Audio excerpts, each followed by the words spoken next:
ਲੋ ਜੀ, ਮੈਨੂੰ ਦਿਓ ਇਜਾਜ਼ਤ ਤੇ ਫਿਰ ਤੁਹਾਡੇ ਨਾਲ ਅਗਲੇ ਬਲੌਗ ਦੇ ਵਿੱਚ ਮੁਲਾਕਾਤ ਹੁੰਦੀ ਹੈ। ਆਪਣਾ ਖਿਆਲ ਰੱਖੋ, ਖੁਸ਼ ਰਹੋ। ਵੀਡੀਓ ਮੁੱਕ ਗਈ ਹੈ ਹਾਂਜੀ, ਮੁੱਕ ਗਈ ਏ। ਤੇ ਖਾਣਾ ਖਾ ਲਓ।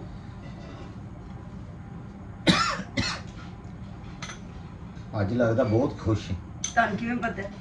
ਤੇ ਆਲੂ ਬੈਂਗਣਾ ਦਾ ਸਿਆਪਾ ਜੂ ਪੱਕਾ ਆ। ਜਿਸ ਦਿਨ ਖੁਸ਼ ਹੁੰਦੀ ਆ ਆਲੂ ਬੈਂਗਣ ਪਕਾ ਲੈਂਦੀ ਹੈ। ਅੱਛਾ ਚਲੋ ਛੱਡੋ। ਅੱਜ ਤੁਸੀਂ ਕਿੱਥੇ ਜਾਣਾ ਸੀ? ਕਿੱਥੇ? ਮਕਾਨ ਵੇਖਣ। ਵੇਖ ਆਇਆ ਭਾਈ, ਮਕਾਨਾਂ ਵੇਖ ਵੇਖ ਕੇ ਜਿਹੜਾ ਨਾ ਮੈਂ ਵੇਖ ਕੇ ਆਇਆ 2-3 ਜਗ੍ਹਾ ਦੇ ਉੱਤੇ 2-2 3-3 ਮਰਲੇ ਦੇ ਮਕਾਨ। ਅਗਲੇ 70 ਲੱਖ 80 ਲੱਖ ਕਰੋੜ ਰੁਪਈਆ ਮੰਗਦੇ ਨੇ 3 ਮਰਲੇ ਦੇ ਮਕਾਨ ਦਾ ਗਲੀਆਂ ਮਹੱਲਿਆਂ 'ਚ। ਬਸ ਨਾ ਮੈਨੂੰ ਨਾ ਏਰੀਆ ਅੱਛਾ ਚਾਹੀਦਾ ਹੈ। ਮਕਾਨ ਭਾਵੇਂ 2 ਮੱਲੇ ਦਾ ਹੀ ਹੋਵੇ ਤੇ ਕਮਰੇ ਥੋੜੇ ਜਿਹੇ ਨਾ ਖੁੱਲੇ ਖੁੱਲੇ ਹੋਣੇ ਚਾਹੀਦੇ ਨੇ ਤੇ ਕਿਚਨ ਵੀ ਵੱਡਾ ਹੋਣਾ ਚਾਹੀਦਾ ਹੈ। ਅੱਛਾ, ਬਸ ਮੇਰੀ ਹੋਰ ਡਿਮਾਂਡ ਨਹੀਂ, ਮੇਰੀ ਬਸ ਇਹ ਹੀ ਡਿਮਾਂਡ ਹੈ। ਮੈਂ ਵੇਖ ਕੇ ਆਇਆ ਇੱਕ ਹੂੰ ਹੋਏਗਾ ਕੋਈ 2 ਮਰਲੇ ਦਾ ਹੀ, ਫੁੱਟ ਵੱਧ ਹੀ ਹੋਏਗਾ ਤੇ ਉਹਦਾ 70 ਲੱਖ ਫਾਈਨਲ ਉਹ ਕਹਿੰਦੇ ਨੇ। ਓਏ ਖੁੱਲੇ ਕਮਰੇ ਨੇ 20-20 ਫੁੱਟ ਦੇ, 3 ਥੱਲੇ 3 ਉੱਤੇ ਤੇ ਕਿਚਨ ਮੇਰੇ ਖਿਆਲ 'ਚ 15 ਬਾਈ 15 ਫੁੱਟ ਦਾ ਹੈਗਾ ਵੇ ਤੇ ਆਰਾਮ ਦੇ ਨਾਲ ਵੱਡਾ ਫਰੀਜ਼ਰ ਵੀ ਅੰਦਰ ਆ ਸਕਦਾ ਵੇ, ਓਵਨ ਸ਼ੋਵਨ ਇਹ ਉਹ ਸਾਰਾ ਕੁਝ। ਤੇ ਪਿੱਛੇ ਉਹਨਾਂ ਵਾਸ਼ਿੰਗ ਮਸ਼ੀਨ ਲਈ ਵੀ ਏਰੀਆ ਛੱਡਿਆ ਹੋਇਆ ਵੇ ਕੱਪੜੇ ਲਈ, ਤੇ ਲੌਨ ਵੀ ਪਿੱਛੇ ਛੱਡਿਆ ਹੋਇਆ ਵੇ ਉਹਨਾਂ ਨੇ। ਅੰਦਰ ਪੌਦੇ ਸ਼ੌਦੇ ਲਾਏ ਨੇ ਕਿ ਗਰਮੀਆਂ ਦੇ ਵਿੱਚ ਜਾਂ ਤੁਸੀਂ ਮੰਜੀਆਂ ਢਾ ਕੇ ਬਾਹਰ ਸੋ ਸਕਦੇ ਹੋ। ਦਿਲ ਘਬਰਾਏ ਤੇ ਬਾਹਰ ਲੌਨ ਵਿੱਚ ਆ ਕੇ ਪਿੱਛੇ ਬਹਿ ਜਾਓ। ਤੇ ਫਰੰਟ ਦੇ ਉੱਤੇ ਵੀ ਲੌਨ ਹੈਗਾ ਵੇ ਵਾਹਵਾ ਵੱਡਾ ਸਾਰਾ। ਤੇ ਉਹ ਇੰਨਾ ਕੁ ਹੈਗਾ ਕਿ ਤੁਸੀਂ ਊਂਠ ਵਹਿੜਾ ਲਿਆਓ ਤੇ ਉਹ ਬੰਨ ਸਕਦੇ ਹੋ ਇੱਦੇ ਦਿਨਾਂ ਦੇ ਵਿੱਚ। ਤੇ ਰੂਫ ਟੌਪ ਜਿਹੜਾ ਉਹਦੇ ਉੱਤੇ ਉਹਨਾਂ ਨੇ ਸਵਿਮਿੰਗ ਪੂਲ ਵੀ ਬਣਾਇਆ ਹੈ। ਮੈਂ ਤਾਂ ਮਕਾਨ ਦਾ ਪੁੱਛਿਆ ਸੀ, ਜੁਗਤਦਾਰ ਦਾ ਨਹੀਂ ਪੁੱਛਿਆ। ਸਹੀ ਦੱਸੋ। ਤੇ ਜੁਗਤ ਹੋਰ 2 ਮਰਲੇ ਦੇ ਵਿੱਚ ਉਹ ਕੀ ਸਾਨੂੰ ਬਣਾ ਕੇ ਦੇਣ? ਉੱਥੇ ਇੱਕ ਕਮਰਾ ਨਹੀਂ ਉਹ ਹੁੰਦਾ ਪੂਰਾ 2 ਮਰਲੇ ਦੇ ਵਿੱਚ ਲੇਕਿਨ ਖੁੱਲੇ ਕਮਰੇ ਹੋਣ, ਮੇਰਾ ਦਮ ਨਾ ਘੁੱਟੇ। ਹਾਂ ਤੇ ਸਹੀ ਹੈ ਨਾ, ਹਵਾਦਾਰ ਹੋਣੇ ਚਾਹੀਦੇ ਨੇ, ਕਿਚਨ ਵੀ ਖੁੱਲਾ ਖਬਰ ਹੋਵੇ। ਨਹੀਂ ਹੋਣੀ ਚਾਹੀਦੀ। ਉਹ 2 ਮਰਲੇ ਦੇ ਵਿੱਚ ਕੀ ਖੁੱਲਾ ਹੋਵੇ? ਕ੍ਰੋਸ ਵੈਂਟੀਲੇਸ਼ਨ ਤੇ ਹੋਵੇ ਐਟਲੀਸਟ। ਕ੍ਰੋਸ ਵੈਂਟੀਲੇਸ਼ਨ ਹੋਵੇ 2 ਮਰਲੇ ਦੇ ਵਿੱਚ? ਕਿੱਥੇ ਕ੍ਰੋਸ ਵੈਂਟੀਲੇਸ਼ਨ ਹੋਣੀ ਹੈ? ਹੈ ਨਹੀਂ ਨਾ, ਤੁਸੀਂ ਕਹਿੰਦੇ ਹੋ ਥੱਲੇ ਕਿਚਨ ਥੱਲੇ ਨਹੀਂ ਹੋਣਾ ਚਾਹੀਦਾ, ਕਿਚਨ ਫਿਰ ਉੱਤੇ ਹੋਣਾ ਚਾਹੀਦਾ।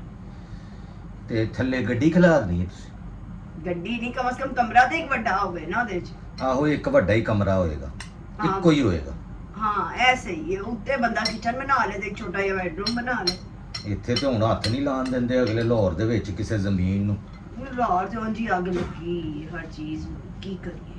ਤੇ ਮੈਂ ਤਾਂ ਕਹਿੰਦਾ ਕਿਤੇ ਪਿੰਡ ਦੇ ਵਿੱਚ ਲੈ ਲਓ ਕੋਈ ਇੰਨੇ ਪੈਸਿਆਂ ਦੇ ਵਿੱਚ ਨਾ 70-80 ਲੱਖ ਦੇ ਵਿੱਚ ਉੱਥੇ ਕੋਈ ਕਨਾਲ ਜ਼ਮੀਨ ਆ ਜਾਣੀ ਹੈ ਹੂੰ ਤੇ ਉੱਥੇ ਟੁਰ ਜਾਓ। ਬੱਚਿਆਂ ਨੂੰ ਕਿੱਥੇ ਘੱਲਾਂਗੇ ਜਿਹੜੇ ਯੂਨੀਵਰਸਿਟੀਆਂ ਜਾਂਦੇ ਪਏ ਨੇ? ਅਨਿੱਕਾ ਸਕੂਲ ਜਾਂਦਾ ਪਿਆ, ਇਹਨੂੰ ਕਿੱਥੇ ਘੱਲੋਗੇ? ਕਿਹੜੇ ਪਿੰਡ ਘੱਲੋਗੇ? ਇਹ ਹੁਣ ਤੁਸੀਂ ਸੋਚ ਲਓ। ਨਾਲੇ ਵੱਡਾ ਘਰ ਮੰਗਦੇ ਹੋ ਖੁੱਲਾ, ਤੇ ਇੱਥੇ ਤੇ ਮਰਲੇ 2 ਮਰਲੇ 'ਚ ਹੀ ਰਹਿ ਸਕਦੇ ਹੋ ਤੁਸੀਂ ਲਾਹੌਰ ਦੇ ਵਿੱਚ। 3 ਮਰਲੇ ਦਾ ਕਰੋੜ ਤੋਂ ਘੱਟ ਘਰ ਨਹੀਂ ਹੈ। ਤੇ ਜਿਹੜੀਆਂ ਅੱਛੀਆਂ ਸੁਸਾਇਟੀਆਂ ਨੇ ਨਾ ਉਹਦੇ 'ਚ 1.25 ਕਰੋੜ 1.5 ਕਰੋੜ। ਇਹ ਜੋਹੋ ਟਾਊਨ ਤੇ ਬਹਿਰੀਆ ਤੇ ਵਾਪਡਾ ਟਾਊਨ ਇੱਥੇ ਕਰੋੜ ਤੋਂ ਉੱਤੇ ਵੇ 3 ਮਰਲੇ। ਹਾਂਜੀ, ਤੇ 5 ਮਰਲੇ ਦਾ 2 ਕਰੋੜ 1 ਕਰੋੜ 80 2.5 ਕਰੋੜ 2.25 ਕਰੋੜ। ਬਸ ਕਰ ਦੋ, ਇੰਨੇ ਕਰੋੜ ਕੇ ਬੋਲਦੇ ਪਏ, ਛੱਡ ਦੋ ਇਸ ਉੱਥੇ ਗੱਲ ਨੂੰ। ਕਰੋੜ ਤੇ ਕੀ ਹੈ? ਜਿੰਨੀ ਮਹਿੰਗਾਈ ਹੈ ਤੁਸੀਂ ਬੋਰੀ ਭਰ ਕੇ ਤੇ ਹੁਣ ਲਿਜਾਣੀ ਕਰਨੀ ਹੈ ਸਬਜ਼ੀ ਲੈਣ ਲਈ ਪੈਸਿਆਂ ਦੀ ਗੱਲਾਂ ਕਰਨੀਆਂ ਆਉਂਦੀਆਂ। ਹੁਣ 2 ਕਰੋੜ ਲੋਕੀ ਸਮਝਦੇ ਕੁਛ ਨਹੀਂ। ਨਹੀਂ, ਉਹ ਤੇ ਮੈਂ ਰੋਜ਼ ਬਾਹਰ ਫੇਰੀ ਵਾਲੇ ਕੋਲ ਲੈ ਲੈਣੀ ਆ ਸਬਜ਼ੀ। ਉਹ ਮੈਨੂੰ ਪਤਾ ਹੋਵੇ ਕਿ ਰੋਜ਼ ਰੇਟ ਵਧਿਆ ਹੀ ਹੁੰਦਾ ਵੇ। ਸੋਸਾਇਟੀ ਏਰੀਏ ਦੇ ਆਪਣੇ ਰੇਟਸ ਨੇ, ਔਰ ਜਦੋਂ ਲੋਅਰ ਏਰੀਏ 'ਚ ਜਾਂਦੇ ਆ ਉੱਥੇ ਸਬਜ਼ੀ ਦੇ ਆਪਣੇ ਰੇਟਸ ਨੇ। ਅੰਧੇਰ ਨਗਰੀ ਚੌਪਟ ਰਾਜ, ਕੀ ਕਰੀਏ? ਬਸ ਬਿੱਲਾਂ ਤੋਂ ਜਾਨ ਛੁੱਟੇ ਤੇ ਕੁਛ ਕਰਾਂਗੇ ਇਨਸ਼ਾਅੱਲਾ ਤਾਲਾ। ਲੈ, ਤੇ ਸਰਦੀਆਂ ਦੇ ਵਿੱਚ ਫਿਰ ਸਿਲੰਡਰ ਆ ਜਾਏਗਾ। ਤੇ ਫਿਰ ਹੁਣ ਕੀ ਕਰ ਸਕਨੇ ਆ? ਕਿੱਥੇ ਭੱਜ ਕੇ ਜਾਈਏ? ਸਾਨੂੰ ਤਾਂ ਕੋਈ ਮੁਲਕ ਵੀਜ਼ਾ ਵੀ ਨਹੀਂ ਦਿੰਦਾ। ਸਾਡਾ ਤੇ ਪਾਸਪੋਰਟ ਵੇਖ ਕੇ ਉਹ ਸਾਈਡ ਤੇ ਖਿਲਾਰ ਦਿੰਦੇ ਨੇ ਵੀ ਸਾਈਡ ਤੇ ਹੋ ਜਾਓ। ਉਹ ਛੱਡੋ, ਤੁਸੀਂ ਦਫਾ ਕਰੋ ਇਹਨਾਂ ਗੱਲਾਂ ਨੂੰ। ਬਸ ਇਹ ਜਾ ਕੇ ਨਾ ਹੁਣ ਕੱਲ ਵੇਖ ਕੇ ਤੇ ਆਓ ਕੀ ਕਹਿੰਦੇ ਨੇ ਉਹ। ਚਲੋ ਚਾਹ ਦਾ ਕੱਪ ਬਣਾਓ, ਜਾਨੀ ਆ ਬਣਾਨੀ ਆ। ਜਲਦੀ ਮੈਂ ਜਾਣਾ।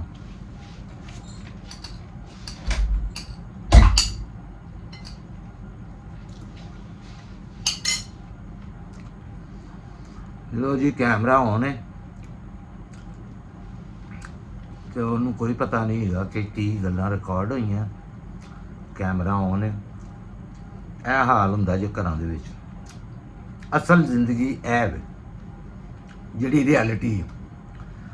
ਇਹ ਜਿਹੜੇ ਤੁਹਾਨੂੰ ਵਿਖਾਏ ਜਾ ਰਹੇ ਨਾ ਸਾਰੇ ਐਵੇਂ ਹੀ ਇੱਕ ਨਸ਼ਾ ਲੱਗਾ ਹੈ, ਸਾਰੇ ਫੇਕ ਸਕ੍ਰਿਪਟਡ ਜਿੰਨੇ ਵੀ ਲੱਗੇ ਨੇ ਵਲੋਗ ਬਣਾਉਣ, ਇਹ ਸਾਰੀ ਸਕ੍ਰਿਪਟਡ ਕਹਾਣੀਆਂ ਨੇ। ਅਸਲ ਕਹਾਣੀ ਹੈ ਜੇ, ਅਸਲ ਟੈਨਸ਼ਨਾਂ ਸਾਡੀਆਂ ਇਹ ਨੇ, ਸਮਝ ਆਈ? ਅਸਲ ਦੇ ਵਿੱਚ ਔਰ ਨਕਲ ਦੇ ਵਿੱਚ ਇਹ ਫਰਕ ਹੁੰਦਾ ਜੇ ਜ਼ਮੀਨ ਔਰ ਅਸਮਾਨ ਦਾ। ਇਸ ਤਰ੍ਹਾਂ ਦੇ ਵਲੋਗ ਨਾ ਤੇ ਕੋਈ ਬਣਾਏਗਾ, ਨਾ ਕਿਸੇ ਦੀ ਹਿੰਮਤ ਹੋ ਸਕਦੀ ਹੈ, ਤੇ ਹੋ ਸਕਦਾ ਮੇਰੀ ਵੀ ਨੈਕਸਟ ਟਾਈਮ ਨਾ ਹੋਵੇ। ਇਹ ਤਾਂ ਮੈਂ ਚਵਲ ਮਾਰਨ ਡਿਆ ਵਾਂ ਕਿ ਚਲੋ ਮੈਂ ਲੋਕਾਂ ਨੂੰ ਕਿਹਾ ਸੀ ਮੈਂ ਵਲੋਗ ਬਣਾਵਾਂਗਾ। ਮੇਰੇ ਘਰ ਦੇ ਵਿੱਚ ਐਸੇ ਹਾਲਾਤ ਹੀ ਨਹੀਂ ਹੈਗੇ ਕਿ ਮੈਂ ਵਲੋਗ ਬਣਾ ਸਕਾਂ। ਮੇਰੇ ਘਰ ਦੇ ਵਿੱਚ ਜੁਆਇੰਟ ਫੈਮਿਲੀ ਸਿਸਟਮ ਹੈ। ਦੂਸਰੀਆਂ ਫੈਮਲੀਆਂ ਨਹੀਂ ਪਸੰਦ ਕਰਦੀਆਂ ਕਿ ਕੈਮਰਾ ਔਨ ਕਰਕੇ ਮੈਂ ਆਪਣਾ ਘਰ ਵਿਖਾਵਾਂ ਜਾਂ ਆਪਣੇ ਘਰ ਦੇ ਹਾਲਾਤ ਵਿਖਾਵਾਂ। ਇਹ ਪਿੱਛੋਂ ਕੰਧਾਂ ਦੀ ਹਾਲਤ ਤੁਸੀਂ ਵੇਖ ਰਹੇ ਜੇ, ਤੇ ਉਹ ਮੇਰੀ ਵਾਈਫ ਵੀ ਇਸ ਚੀਜ਼ ਨੂੰ ਪਸੰਦ ਨਹੀਂ ਕਰਦੀ ਕਿ ਮੈਂ ਕਿਸੇ ਨੂੰ ਆਪਣੇ ਹਾਲਾਤ ਵਿਖਾਵਾਂ ਘਰ ਦੇ, ਸਮਝ ਆਈ? ਕਿ ਉਹ ਕਹਿੰਦੇ ਨੇ ਦੁਨੀਆ ਦੇ ਅੱਗੇ ਰੋਣਾ ਧੋਣਾ ਧੋਣ ਦਾ ਤੁਹਾਨੂੰ ਫਾਇਦਾ ਕੀ, ਇੱਥੇ ਕਿਹੜਾ ਕੋਈ। ਲੇਕਿਨ ਮੇਰੀ ਇੱਕ ਆਸ ਉਮੀਦ ਸੀ, ਮੈਂ 4-5 ਸਾਲਾਂ ਤੋਂ ਲੱਗਾ ਹੋਇਆ ਸਾਂ ਮਿਹਨਤ ਕਰਨ।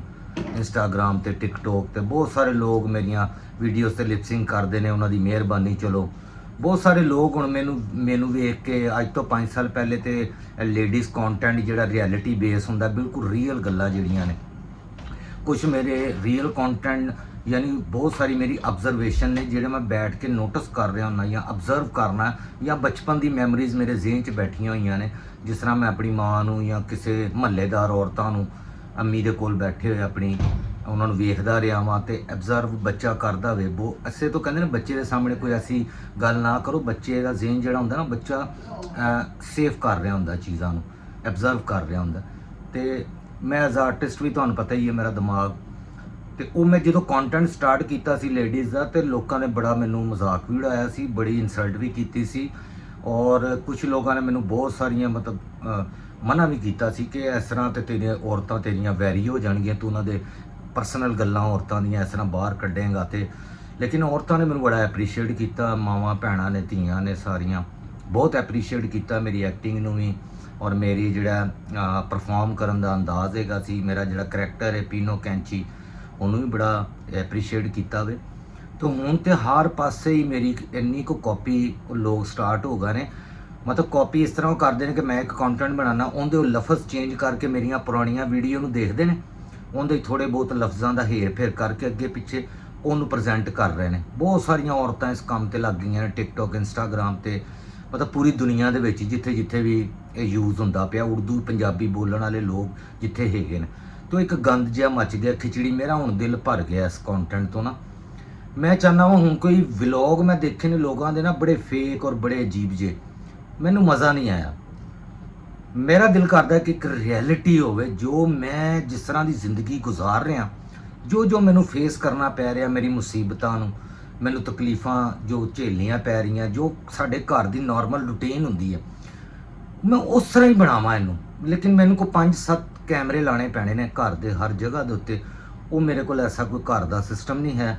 ਤੇ ਮੈਂ ਸਾਰੀ ਮਿਹਨਤ ਵੀ ਇਸੇ ਲਈ ਕੀਤੀ ਸੀ ਕਿ ਮੈਂ ਇੱਕ ਛੋਟਾ ਜਿਹਾ ਘਰ ਆਪਣਾ, ਜਿਹਨੂੰ ਮੈਂ ਕਹਿ ਸਕਾਂ, ਉਹ ਆਪਣੇ ਬੱਚਿਆਂ ਨੂੰ ਦੇ ਸਕਾਂ, ਕਿਉਂਕਿ ਇੱਕ ਕਮਰੇ ਦੀ ਜ਼ਿੰਦਗੀ ਬਹੁਤ ਤਕਲੀਫਦੇ ਹੁੰਦੀ ਹੈ। ਜੁਆਇੰਟ ਫੈਮਿਲੀ ਸਿਸਟਮਾਂ ਨੂੰ ਤੁਸੀਂ ਸਮਝਦੇ ਹੋ, ਇਨਸਾਨ ਨੂੰ ਬਹੁਤ ਸਾਰੀਆਂ ਜਿਹੀਆਂ ਤਕਲੀਫਾਂ ਵੀ ਨੇ, ਫਾਇਦੇ ਵੀ ਨੇ, ਤੇ ਜਿੱਥੇ ਫਾਇਦੇ ਹੁੰਦੇ ਨੇ ਉੱਥੇ ਨੁਕਸਾਨ ਵੀ ਹੁੰਦੇ ਨੇ ਬਹੁਤ ਸਾਰੇ। ਪਰ ਇਨਸਾਨ ਦੀ ਕੋਈ ਉਹ ਨਹੀਂ ਹੁੰਦੀ, ਪ੍ਰਾਈਵੇਸੀ ਨਹੀਂ ਹੁੰਦੀ, ਔਰ ਬਹੁਤ ਸਾਰੀਆਂ ਮਸਲੇ ਮਸਾਇਲ ਹੁੰਦੇ ਨੇ ਫਿਰ ਬੱਚਿਆਂ ਦੇ ਵੀ, ਔਰ ਜਗ੍ਹਾ ਬਹੁਤ ਤੰਗ ਹੋ ਜਾਂਦੀ, ਬੱਚਿਆਂ ਦੇ ਸੌਣ ਦੀ ਜਗ੍ਹਾ ਵੀ ਨਹੀਂ ਹੁੰਦੀ। ਤਾਂ ਮੈਂ ਸਾਰੀ ਇਹ ਮਿਹਨਤ ਕਰ ਰਿਹਾ ਸੀ ਕਿ ਚਲੋ ਮੈਂ ਵਾਇਰਲ ਹੋ ਜਾਵਾਂਗਾ, ਮੈਨੂੰ ਕੋਈ ਪੈਸੇ ਮਿਲਣਗੇ। ਮੇਰਾ YouTube ਚੈਨਲ ਚੱਲਦਾ ਹੀ ਨਹੀਂ ਹੈਗਾ, ਨਾ ਲੋਕ ਦੇਖਦੇ, ਨਾ ਮੈਨੂੰ ਸਮਝ ਆ ਰਹੀ ਹੈ ਕਿ ਮੈਂ ਇੱਥੇ ਕੈਸਾ ਕੋਈ ਕੰਮ ਕਰਾਂ ਕਿ ਜਿਹਨੂੰ ਲੋਕ ਐਪਰੀਸ਼ੀਏਟ ਕਰਨ। ਤੇ ਇਨਸ਼ਾਅੱਲਾ ਤੁਹਾਡੇ ਨਾਲ ਅਗਲੇ ਵਲੌਗ ਵਿੱਚ ਮੁਲਾਕਾਤ ਹੁੰਦੀ, ਕਿਉਂਕਿ 10 ਮਿੰਟ ਤੋਂ ਜ਼ਿਆਦਾ ਵੀਡੀਓ ਨਹੀਂ ਚੱਲਦੀ, ਤੇ ਨੈਕਸਟ ਵਲੌਗ ਤੁਹਾਡੇ ਕੋਲ ਆਉਂਦੇ ਰਹਿਣਗੇ। ਤੇ ਇਸ ਵਲੌਗ ਨੂੰ ਤੁਸੀਂ ਜ਼ਰੂਰ ਪੂਰਾ ਦੇਖਣਾ ਜੇ। ਥੈਂਕ ਯੂ, ਸ਼ੁਕਰੀਆ। ਲਾਈਕ, ਕਮੈਂਟ ਔਰ ਫਾਲੋ, ਔਰ ਆਪਣੇ ਫੈਮਿਲੀ ਵਾਲਿਆਂ ਨੂੰ ਜ਼ਰੂਰ ਸ਼ੇਅਰ ਕਰਨਾ। ਥੈਂਕ ਯੂ ਜੀ।